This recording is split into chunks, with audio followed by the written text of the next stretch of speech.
Hello my dear students. आज हम बात करेंगे SEBI security and exchange board of India. Security and exchange board of India, जिसको हम शॉर्ट में सेबी कहते हैं, ये एक ऐसा ऑर्गेनाइजेशन अथॉरिटी है जो इंडिया में सभी स्टॉक एक्सचेंज को बेटा रेगुलेट करता है, रूल्स बनाता है, उन पे कंट्रोलिंग का वर्क करता है। तो सेबी एक बहुत इंपॉर्टेंट अथॉरिटी है और इंडिया के सारे स्टॉक एक्सचेंज इसके अंडर में आते हैं। कुछ टाइम पहले तक इसका इस्टेब्लिश हुआ नहीं था, उससे पहले कुछ मिस हैपनिंग सी होती थी। और अगर मार्केट की बात सोची जाए तो स्टॉक मार्केट में बहुत सारी ऐसी डीलिंग होती थी जो अनफेयर होती थी, जो इन्वेस्टर्स के लिए और कंपनीज के लिए और ब्रोकर्स के लिए, सभी के लिए बहुत ज़्यादा फ्रॉड वाली कंडीशंस क्रिएट होने लगी थी। तब जाकर सेबी की रिक्वायरमेंट महसूस की गई और सेबी को और ज़्यादा स्ट्रॉन्ग बनाया गया। तो आज की वीडियो में हम सेबी के बारे में स्टडी करेंगे कि कब इसको सेटअप किया गया और इसके क्या फंक्शंस है। बहुत इंपॉर्टेंट ऑर्गेनाइजेशन है और बहुत ही इम्पॉर्टेंट टॉपिक आपके लिए, क्योंकि इससे रिलेटेड क्वेश्चन आपको मोस्ट ऑफ टाइम आपके बोर्ड के एग्ज़ाम में, या फिर आप अगर बीकॉम के बच्चे भी हैं तो आपको बीकॉम में भी इस तरीके के क्वेश्चन बहुत सारे मिल जाते हैं। ये एक ऐसा इंपॉर्टेंट टॉपिक है जो ट्वेल्थ में ही नहीं, आगे भी बहुत काम आता है। बीकॉम में या कॉमर्स से रिलेटेड जो भी कंपटीशन एग्ज़ाम्स होते हैं, उन सभी में इससे रिलेटेड क्वेश्चन पुट अप किए जाते हैं। सो दैट स्टार्ट करते हैं SEBI. Okay, first of all introduction of SEBI. Security and exchange board of India, short में क्या बोलते हैं, सेबी, ध्यान रखेंगे आप, was set up in 1988 to regulate the functions of securities market। Stock exchange market से रिलेटेड जितने भी रेगुलेशन हैं उनको रेगुलेट करना, उनको फॉर्मुलेट करने का काम किसका था, सेबी का था। कब सेटअप हुई, 1998। ये सब चीज़ें ध्यान रखनी है क्योंकि इससे रिलेटेड एमसीक्यूज बन सकते हैं, तो अपनी कॉपी में नोट डाउन भी करते रहें साथ साथ में। SEBI promotes orderly and healthy development in the stock market, but initially SEBI was not able to exercise complete control over the stock market transaction। 1988 की बात की जाए तो तब वो सेबी के पास इतनी पावर नहीं थी और वो स्टॉक एक्सचेंज पे इतना ज़्यादा कंट्रोल नहीं कर पा रही थी। ठीक है, तो स्टार्टिंग की बात है कि initially SEBI was not able to exercise complete control नहीं कर पा रही थी, उसके पास इतने ज़्यादा अथॉरिटीज़ नहीं थी।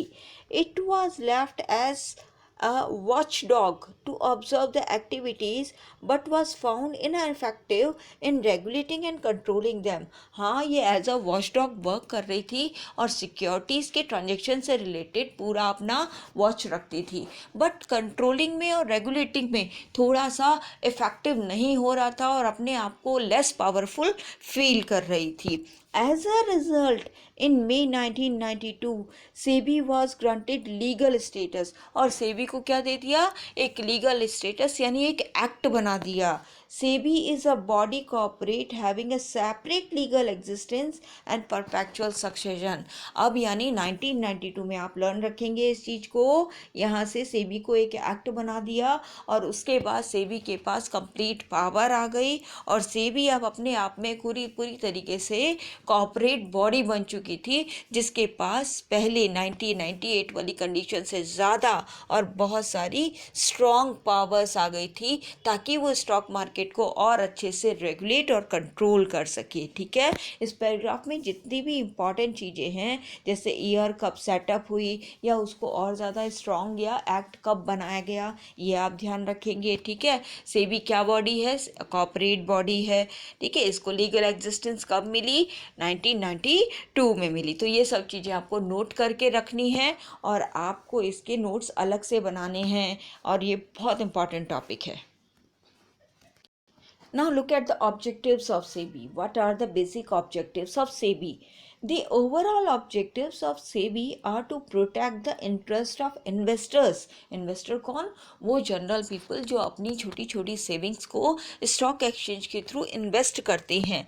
And to promote the development of stock exchange and to regulate the activities of stock market.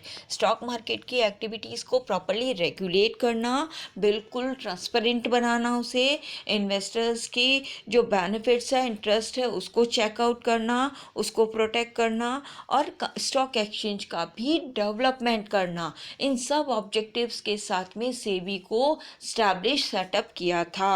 Okay, the objectives of SEBI are to regulate the activities of stock exchange की सारी एक्टिविटीज़ को प्रॉपरली रेगुलेट करना, ताकि ऐसी कोई भी illegal activities stock exchange में नहीं हो जो इन्वेस्टर्स को किसी भी तरीके से हार्म करती हो या उनको प्रोटेक्ट नहीं करती हो, उनके अगेंस्ट हो। Second point, to protect the rights of investor and insuring safety of their investment, कि कंपनी या ब्रोकर ऐसा कुछ भी एक्टिविटी नहीं करे, कोई ऐसा ट्रांजैक्शन नहीं करे जिससे इन्वेस्टर्स के साथ में चीट हो या फ्रॉड हो। ऐसी एक्टिविटीज़ को भी वॉच करना, उनके लिए भी प्रोटेक्ट करना। Okay, third one is to prevent fraudulent and malpractices by having balance between self regulation of business and its statutory regulation। Business की टाइम टू टाइम डिटेल को, फाइनेंशियल डिटेल को check करने का काम भी सेबी कर सकता है अगर उसे लगता है कि कंपनी में ऐसा कुछ भी फ्रॉडेंट चल रहा है या फ्रॉड वाली कोई भी, चीट वाली कोई भी कंडीशन क्रिएट हो रही है। माल प्रैक्टिसेस का मतलब है ऐसी कोई भी एक्टिविटी जो इन्वेस्टर्स के लिए हार्मफुल हो सकती है, जो कंपनी के इंटरनली फाइनेंशियली कुछ ऐसा गड़बड़ चल रहा है जो इंडिया के स्टॉक एक्सचेंज में इन्वेस्ट करने वाले लोगों के लिए काफ़ी ज़्यादा हार्मफुल हो सकता है, लॉस की कंडीशन हो सकती है। तो उन चीज़ों से भी प्रिवेंट करवाना, बचाना सेबी का काम है। तो सेबी इसको फ्रॉडलेंट और माल प्रैक्टिसेस पे भी पूरी वॉच रखती है। To regulate and develop a code of conduct for intermediaries such as broker and underwriters. बेटा, स्टॉक एक्सचेंज में जो डीलिंग का काम करते हैं, ट्रांजैक्शन का काम करते हैं, वो होते हैं ब्रोकर्स। हम जाकर डायरेक्ट अपने सिक्योरिटीज़ की सेलिंग और बाइंग नहीं करते, हम किन के थ्रू करते हैं? ब्रोकर्स या अंडरराइटर्स के थ्रू करते हैं। और ब्रोकर्स और अंडरराइटर्स जो होते हैं वो सेबी के थ्रू रजिस्टर्ड होते हैं, सो दैट कोई भी ब्रोकर चीटिंग का चांसेस नहीं कर सकता है। और इसके लिए सेबी कंटिन्यू रेगुलेट करता है और डेवलप करता है कोड ऑफ कंडक्ट कि किस तरीके का बिहेवियर, किस तरीके की एक्टिविटीज़ ब्रोकर्स और अंडरराइटर्स को करनी है, किस तरीके का उनकी वर्क होना चाहिए, चाहे वो कंपनी के लिए हो चाहे इन्वेस्टर्स के लिए हो। तो दोनों के लिए ही ब्रोकर्स को रेगुलेट करना और उनके लिए कोड ऑफ कंडक्ट को डेवलप करने का काम भी कौन करता है? सेबी करता है। तो ये बेसिक ऑब्जेक्टिव्स थे सेबी के। अब अगर ऑल ओवर या समराइज करके हम देखें तो इसका मेन ऑब्जेक्टिव क्या हुआ? इन्वेस्टर्स के, ब्रोकर्स के और कंपनी के तीनों के इंटरेस्ट को प्रोटेक्ट करना। ठीक है ना, इन्वेस्टर्स के, कंपनी के और ब्रोकर के तीनों के इंटरेस्ट को प्रोटेक्ट करना सेबी का मेन ऑब्जेक्टिव था। Now functions of SEBI. SEBI के क्या क्या फंक्शंस है? देखो, सेबी के फंक्शंस को 3 कैटेगरी में क्लासिफाइड करते हैं। First, protective function, third is regulatory functions and third is development functions. Okay, first is protective functions, second regulatory function and third is development function.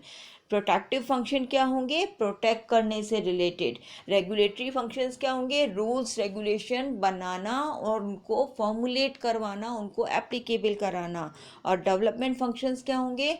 Stock exchange का और उससे रिलेटेड जितने भी persons हैं या उससे रिलेटेड जितनी भी टर्म्स हैं उन सबका डेवलपमेंट कराना ऑब्जेक्टिव था, फंक्शंस था। तो अब अलग अलग फंक्शंस देखते हैं कि क्या क्या फंक्शंस है सेबी के। First, protective functions. Protective function में prohibition of fraudulent and unfair trade practice like price rigging, ज़बरदस्ती प्राइस को डाउन करना या अप करने का जो एक्टिविटीज़ होती है उसे हम प्राइस रैगिंग कहते हैं। यानी ब्रोकर्स जानबूझकर इस तरीके की ट्रांजैक्शन या एक्टिविटीज़ करते हैं जिससे प्राइस ज़रूरत से ज़्यादा रैग होती है, चाहे वो डाउनवर्ड हो या अपवर्ड हो, उसको प्राइस रैगिंग कहते हैं। तो इस तरीके की एक्टिविटी को टोटली प्रोहिबिटेट करना। Making misleading statement and manipulation, इस तरीके का वर्क करना जिससे किसी पर्टिकुलर कंपनी के शेयर्स को ज़्यादा डिमांड में क्रिएट होते हुए दिखाना, या ऐसी कोई भी मिसलीडिंग एक्टिविटीज़ या स्टेटमेंट देना जो एक्चुअली में है नहीं, जो चीट कर सकता है इन्वेस्टर्स के लिए। तो ऐसी सभी एक्टिविटीज़ को प्रोहैबिटेट करना, फ्रॉड की और अनफेयर ट्रेड प्रैक्टिसेस की कोई भी एक्टिविटीज़ को कंट्रोल करने का और उसको प्रिवेंट करने का फंक्शन प्रोटेक्टिव फंक्शन होता है। अब आपको क्वेश्चन कैसा पूछा जा सकता है, जैसे मान लीजिए ये पूरा स्टेटमेंट आपको दे दिया, ठीक है, और आपसे पूछा जा सकता है कि ये सेबी का कौन सा फंक्शन है, तो आपको क्या बताना है, ये प्रोटेक्टिव फंक्शन है, ठीक है। जहाँ सेबी कुछ चीज़ के लिए प्रिवेंट कर रहा है, बचा रहा है, प्रोहैबिटेट कर रहा है, तो वो कौन से फंक्शन है, प्रोटेक्टिव फंक्शन है। तो आपको ये भी ध्यान रखना है। और बेसिकली ये जो मेन वर्ड्स है, मिसलीडिंग करना, प्राइस रैगिंग करना, मैनिपुलेशन करना, इन सब वर्ड्स को आपको बिल्कुल ध्यान रखना है। और इन वर्ड्स को अगर पूछा जाता है तो आप क्लियरली, आपको जैसे अगर प्रोटेक्टिव फंक्शन पूछे जाते हैं तो भी आपको डिटेल में ये देना पड़ेगा, और अगर ये पूछे जाते हैं तो आपको उसका आंसर प्रोटेक्टिव फंक्शन बताना होगा, ठीक है। तो क्वेश्चन किसी भी तरीके से आ सकता है। सेकेंड देखिए, controlling insider trading. Insider trading क्या होता है, कंपनी की सारी इंफॉर्मेशन कंपनी के इंटरनल पर्सन को होती है, ठीक है ना, क्योंकि वो कंपनी के इंटरनल पर्सन होता है और वो कंपनी की फाइनेंशियल कंडीशन को अच्छे से जानता है, इसीलिए वो स्टॉक मार्केट में शेयर्स की या सिक्योरिटीज़ की डीलिंग को इफ़ेक्ट कर सकता है।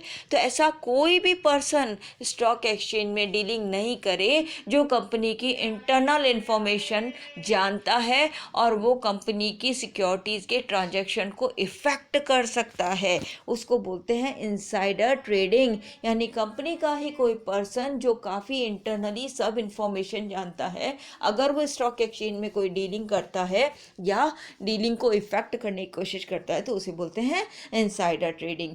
And imposing penalties for such practices. और अगर ऐसी कोई प्रैक्टिसेस पता चलती है तो उसके लिए क्या करना, पेनल्टीज को इम्पोज करने का काम भी कौन करता है, सेबी करता है। और ये कौन सा फंक्शन है, प्रोटेक्टिव फंक्शन है, okay.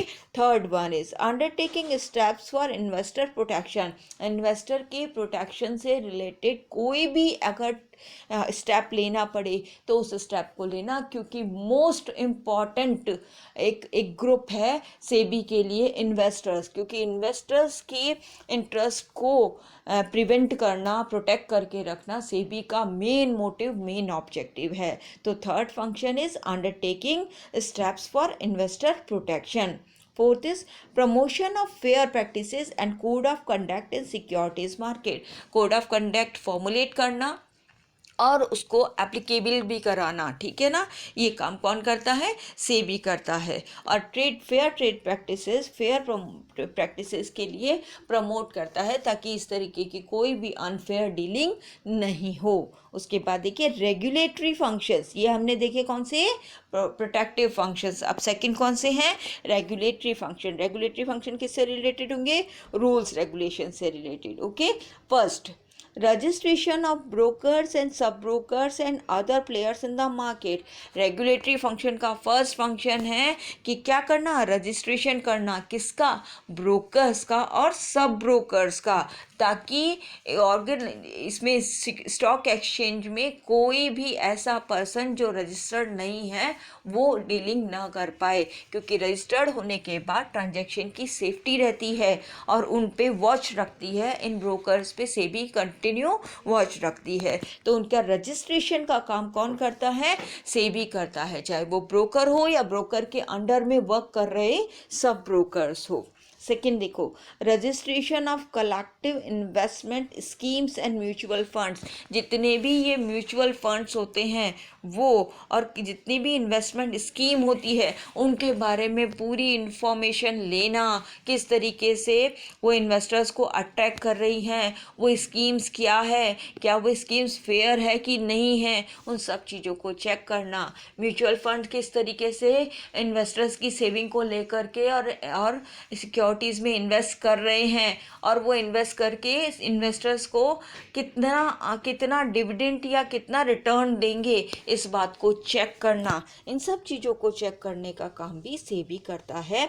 So that investment schemes और म्यूचुअल फंड्स के रजिस्ट्रेशन का काम भी कौन करता है? सेबी करता है। और ये कौन सा फंक्शन है? रेगुलेटरी फंक्शन है। Third, regulation of stock brokers, portfolio exchange and underwriters and merchant banker and the business and stock exchange and any other securities market, इन सबको भी रेगुलेट करना, इन सब के लिए भी रूल्स बनाना और इनको रेगुलेट करवाना। कौन कौन? स्टॉक ब्रोकर्स हो सकते हैं। पोर्टफोलियो क्या होता है? देखिए बेटा, जब कोई इंटरनेशनल लेवल पर कोई हमारे यहाँ पर डायरेक्ट इन्वेस्टमेंट करता है सिक्योरिटीज़ के थ्रू, कोई इंटरनेशनल इन्वेस्टमेंट करता है तो उसे पोर्टफोलियो इन्वेस्टमेंट कहते हैं, और वो पोर्टफोलियो एक्सचेंज के थ्रू होता है। तो पोर्टफोलियो एक्सचेंज को भी रजिस्टर्ड कौन करता है? सेबी करता है। कि फॉरेन इन्वेस्टमेंट का अगर हमारे इंडिया में डायरेक्ट सिक्योरिटीज़ में कोई इन्वेस्ट कर रहा है तो वो पोर्टफोलियो एक्सचेंज के थ्रू होता है, और उसका रजिस्ट्रेशन की रिस्पॉन्सिबिलिटी भी सेबी पे होती है। इसको रेगुलेटरी फंक्शन कहते हैं। Next is regulation of take over bids by company. Company अपनी सिक्योरिटीज़ मार्केट में सेल करके कई बार अदर कंपनीज को टेक ओवर करने की कोशिश भी करती है, क्योंकि कंपनी के ओनर कौन होते हैं? शेयर होल्डर्स होते हैं। और अगर मार्केट से शेयर्स कोई कंपनी परचेज कर लेती है तो अगर वो शेयर्स 51% से ज़्यादा होते हैं तो ऐसी कंडीशन में कंपनी की ओनरशिप भी किसी और के पास जा सकती है। सो दैट इन चीज़ों को भी ध्यान रखना कि टेक ओवर बिड्स कौन सी हो रही है और कोई कंपनी मिसलीडिंग करके टेक ओवर ना कर ले किसी अदर कंपनीज पे। ओके, लेविंग फीस चार्जेस वगैरह लगाना, other charges for carrying out the purpose of SEBI's act 1992। SEBI's act 1992 के अंडर में अगर कोई भी माल प्रैक्टिसेस, फ्रॉड या कोई भी चीट का काम होता है तो उस पर फ़ी या चार्जेस लगाना, ऐसी कोई भी एक्टिविटी जो प्रॉपर नहीं है या लीगल नहीं है उस पर चार्ज लगाने का काम भी कौन करता है? सेबी करता है। Next, calling for information by undertaking inspection, conducting inquiries and audit of stock exchanges and intermediaries. Audit करना मतलब होता है अकाउंट को चेक करना, अकाउंट की पूरी डिटेल चेक करना, किसकी? स्टॉक एक्सचेंज की। और इंटरमीडिएटरीज कौन है? इंटरमीडिएटरीज यहाँ पर ब्रोकर्स हैं, सब ब्रोकर्स हैं, बैंकर्स हैं, जो इंटरमीडिएट का काम करते हैं। किसके बीच में इंटरमीडिएट होते हैं? ये कंपनी और इन्वेस्टर्स के बीच में। तो कंपनीज के अकाउंट को चेक करना, इंस्पेक्शन करवाना, ऑडिट करवाने का काम भी कौन करता है? सेबी करता है। और ये कौन सा फंक्शन है?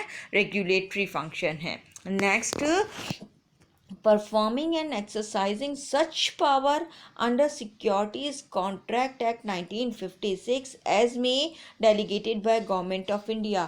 गवर्नमेंट ऑफ इंडिया का दिया हुआ ऐसी कोई भी पावर जो 1956 एक्ट के अंडर सेबी को मिली हुई है, उस किसी भी पावर को यूज़ करना भी उसके रेगुलेटरी फंक्शन में आता है।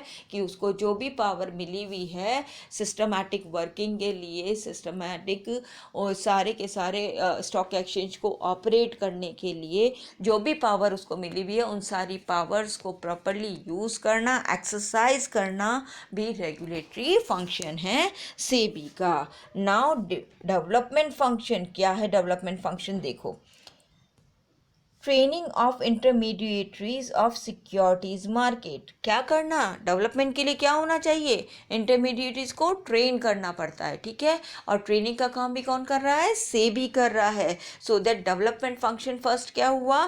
Training of intermediaries of securities market, security market के इंटरमीडिएटरीज को ट्रेन करना, ट्रेनिंग देना।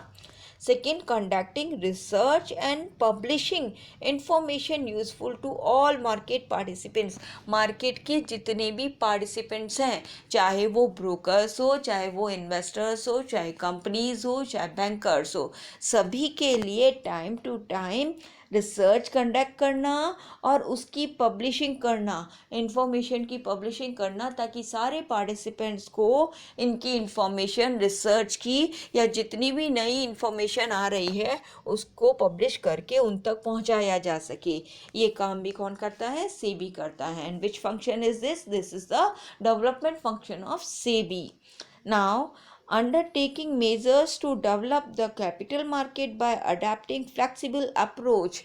ज़्यादा से ज़्यादा फ्लेक्सिबल बनाने के लिए और किस तरीके से स्टॉक मार्केट को डेवलप किया जा सकता है, इसके और अच्छे मेजर्स डेवलप करना कि कैपिटल मार्केट को और अच्छे से फ्लेक्सिबल कैसे बनाया जा सकता है, कैसे ट्रांजैक्शन को और ज़्यादा ट्रांसपेरेंट और फेयर बनाया जा सकता है, कैसे ट्रांजैक्शन को और ज़्यादा क्विक और लेस टाइम कंज्यूमिंग बनाया जा सकता है। इन सब से रिलेटेड नए मेजर्स डेवलप करना और उनको कैपिटल मार्केट में ऑपरेट कराना, ये भी कौन करता है? SEBI, security and exchange board करता है। ओके, इस तरीके से ये इम्पॉर्टेंट फंक्शंस हैं सेबी के और बहुत इम्पॉर्टेंट टॉपिक है। सेबी के सेटअप से लेकर के 1988 में कैसे ये इस्टेब्लिश हुआ, फिर 1992 में कैसे इसको एक्ट बनाया, फिर इसके ऑब्जेक्टिव्स क्या है, क्यों इसको सेटअप किया गया, इन ऑब्जेक्टिव्स को फुलफिल करने के लिए किया गया,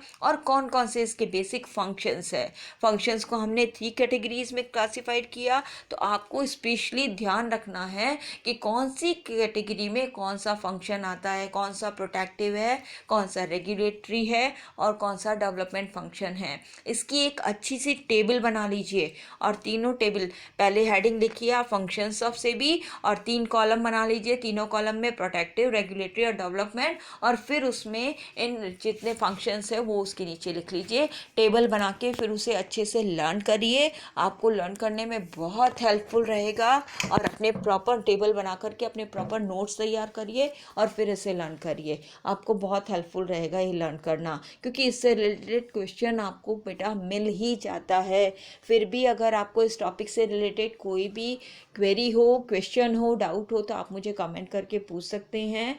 वीडियो अगर पसंद आया और टॉपिक समझ आया तो प्लीज़ लाइक करिएगा और ज़्यादा से ज़्यादा इसको शेयर करिएगा। और अभी तक अगर सब्सक्राइब नहीं किया तो प्लीज़ इसे सब्सक्राइब करें मेरे चैनल को और बेल आइकॉन ज़रूर दबा लें, नया वीडियो आते ही आपको तुरंत पता चल जाएगा। Thank you.